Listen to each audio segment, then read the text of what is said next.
Chapter 10 Exchanging of Gifts. Here is a play performed by some characters. Read it carefully and enjoy the play.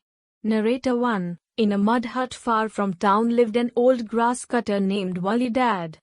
Narrator 4. Every morning, Wali Dad cut and bundled tall, wild grass.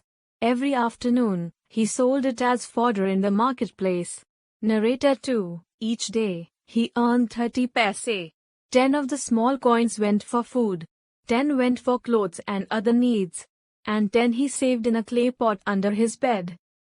Narrator 3. In this manner, Wali Dad lived happily for many years. Narrator 1. One evening, Wali Dad dragged out the pot to see how much money it held. He was amazed to find that his coins had filled it to the brim.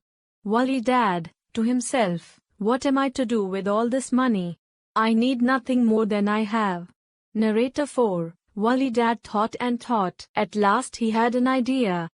Narrator 2. The next day, Wali Dad loaded the money into a sack and carried it to a jeweler in the marketplace. He exchanged all his coins for a lovely gold bracelet. Narrator 3. Then Wali Dad visited the home of a traveling merchant. Wali Dad, tell me, in all the world, who is the noblest lady? Merchant, without doubt, it is the young queen of Khaistan. I often visit her palace, just 3 days' journey to the east. Wali Dad, do me a kindness. The next time you pass that way, give her this little bracelet, with my compliments.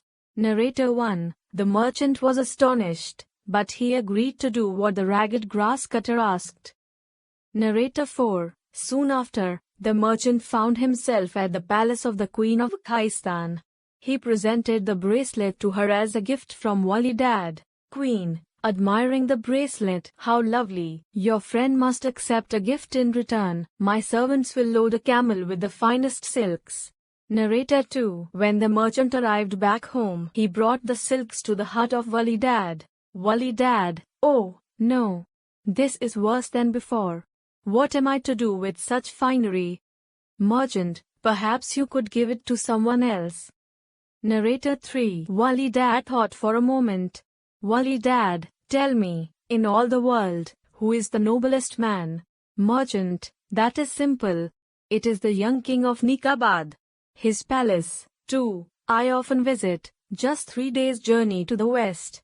Wali Dad, then do me another kindness. On your next trip there, give him these silks, with my compliments.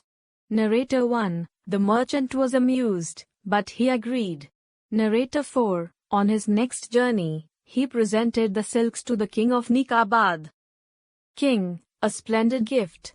In return, your friend must have 12 of my finest horses. Narrator 2. So the merchant brought the king's horses to Wali Dad. Wali Dad, this grows worse and worse. What could I do with 12 horses? Think for a moment. I know who should have such a gift.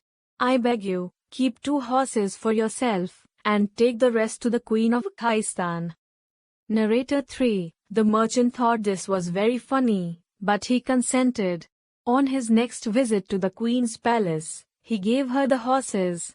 Narrator 1. Now the Queen was perplexed. She whispered to her Prime Minister, Queen, why does this Wali Dad persist in sending gifts? I have never even heard of him. Minister 1. Why don't you discourage him? Send him a gift so rich, he can never hope to match it. Narrator 4. So in return for the 10 horses from Wali Dad, the Queen sent back 20 mules loaded with silver. Narrator 2. When the merchant and mules arrived back at the hut, Wali Dad groaned. Wali Dad, what have I done to deserve this? Friend, spare an old man. Keep 2 mules and their silver for yourself, and take the rest to the king of Nikabad. Narrator 3. The merchant was getting uneasy, but he could not refuse such a generous offer. So not long after, he found himself presenting the silver-laden mules to the king of Nikabad. Narrator 1. The king, too, was perplexed and asked his prime minister for advice. Minister 2. Perhaps this Wali Dad seeks to prove himself your better. Why not send him a gift he can never surpass? Narrator 4. So the king sent back. Narrator 2. 20 camels with golden anklets. Narrator 3. 20 horses with golden bridles and stirrups. Narrator 1. 20 elephants with golden seats mounted on their backs. Narrator 4. And 20 liveried servants to care for them all. Narrator 2. When the merchant guided the servants and animals to Wali Dad's hut, the grass cutter was beside himself. Wali Dad, Wali bad fortune never end. Please do not stop for a minute. Keep for yourself 2 of each animal, and take the rest to the Queen of Khaistan. Merchant, distressed, how can I go to her again? Narrator 3. But Wali Dad pleaded so hard, the merchant consented to go just once more. Narrator 1. This time, the queen was stunned by the magnificence of Wali Dad's gift. She turned again to her prime minister. Minister 1. Clearly, the man wishes to marry you. Since his gifts are so fine, perhaps you should meet him. Narrator 4. So the queen ordered a great caravan made ready, with countless horses, camels and elephants. With the trembling merchant as guide, she and her court set out to visit the great Wali Dad. Narrator 2. On the 3rd day, the caravan made camp, and the queen sent the merchant ahead to tell Wali Dad of her coming. When Wali Dad heard the merchant's news, his head sank to his hands. Wali Dad, mournfully, oh, no. Now I will be paid for all my foolishness. I have brought shame on myself, on you, and on the queen. What are we to do? Minister 1. I fear they can do nothing. Narrator 3. And the merchant headed back to the caravan. Narrator 1. The next morning, Wali Dad rose before dawn. Wali Dad, sadly, goodbye, old hut. I will never see you again. Narrator 4. The old grass cutter started down the road, but he had not gone far when he heard a voice. Puri 1. Gently, where are you going, Wali Dad? Narrator 2. He turned and saw 2 radiant ladies.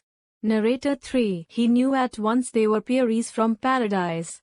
Wali Dad kneels. I am a stupid old man. Let me go my way. I cannot face my shame.